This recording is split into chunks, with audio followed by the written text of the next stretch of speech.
The next question I have written for you here is, what do you find most frustrating about the way the Kings are discussed nationally, and why is it Domantas Sabonis? I assumed that, but I might be wrong. But I want to provide the opportunity for you to perhaps clear out, give you an ISO here.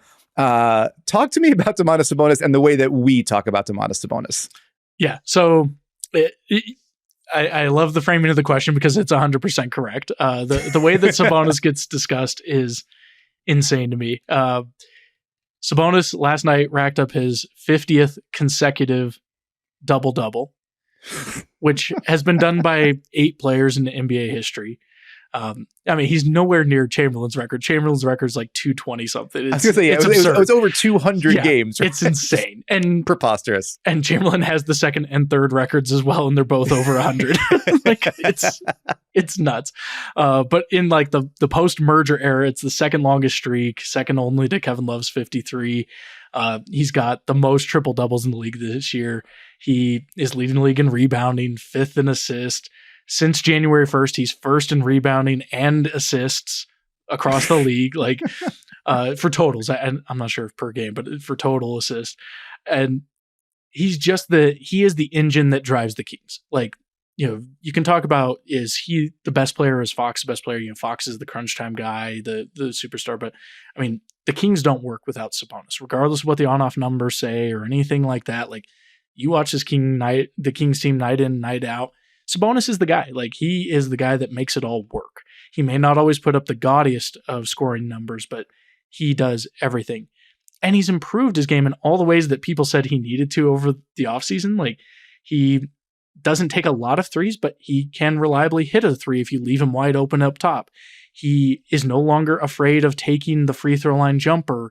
You know, that was the big talking point in the Warriors series, which people tend to forget he was playing with a broken thumb. And they forget it because he played most of last season with a broken thumb. That's right. You know, like, I think my biggest frustration is that the Warriors last year in the playoffs, you know, which, by the way, went 7 games and took Curry going nuclear in the 7th game to, like, put away the Kings. Like, Sabonis is still fighting that perception. And it was just such an awful matchup for him because not only did they have Looney, who was a big physical rebounder, you know, a great rebounder in his own right. It's not like some scrub came in and out rebounded Sabonis. Like, that's what Looney does.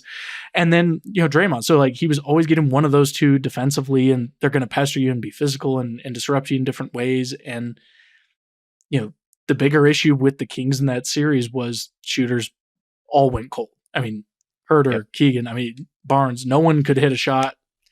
And then Fox broke a finger too. Like, I mean, on his shooting hand in the middle of the series. It was all these things that it took for that series to, like, not go their way. But it all gets boiled down to, well, Sabonis had a bad series. And I mean, I heard talking points on national media about, you know, well, I'm not sure he's all NBA because, you know, I can't get that playoff series out of my head. It's like, it drives me crazy that it's like we're holding him responsible for something last season when we're talking about what he's doing this season. And what he's doing this season, as you mentioned, is nothing short of, like, historic production. Mm-hmm. And the way you framed his importance to the offense and the role in the offense makes me think of, I know Mike Brown has talked about the identity he wants the team to play to being, like, fast, physical together. And, like, what I flash on there, when I thought about the Kings fast, I used to think, like, Fox end to end, right? Mm-hmm. When I think about the Kings now, I think about how the offense moves side to side with those handoffs, with everybody sprinting around him and orbiting Sabonis, and Sabonis being the guy who makes the side to side decisions about, like, no, not you come over. Now we do this, and, like, everything moving, bang, bang, boom. And the physical, of course, is like anybody unfortunate enough to be trailing a wing around those screens. And, like, that dude, it's like, feels like, you know, like Batman would have, like, the spikes coming off of his, like, forearms. That's what all the, like, every shoulder, every forearm, all those things. I'm like, how is he not just, like, dislodging guys' jaws doing that? Like, knocking your neck loose with some of those screens. Like, that's what the identity has evolved as it has because of you get him. And then I think there's also this, the forever, like, uphill perception battle of, we watched Tyrese Halliburton turn into like all NBA, the kind of guard and the kind of playmaker that is easy for everyone to understand and get behind. Mm-hmm. We perhaps undersold and have not paid as much attention collectively to the fact that De'Aaron Fox also became an all NBA guard after that trade. And they also got an all NBA center in that trade. Like, I think we can fairly leave to set aside like who won or whatever. Like, it led two teams in positive directions. And Sabonis, like, even though he's not as aesthetically pleasing in terms of his game as, you know, Halliburton was or whatever, the necessary evolution of that roster and of that identity, all of it comes from him. Like, if he doesn't show up midway through 2 seasons ago, like, the Kings are just in who the hell knows where the Kings are right now in terms of like a team that had been sort of desperate for a organizing principle and a definite direction to go in, finds it through him.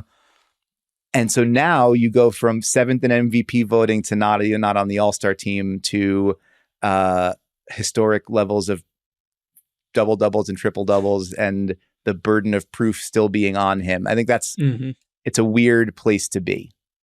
Yeah, I mean, you mentioned 7th in NBA All-Star or MVP voting last year, and an All-Star, All-NBA.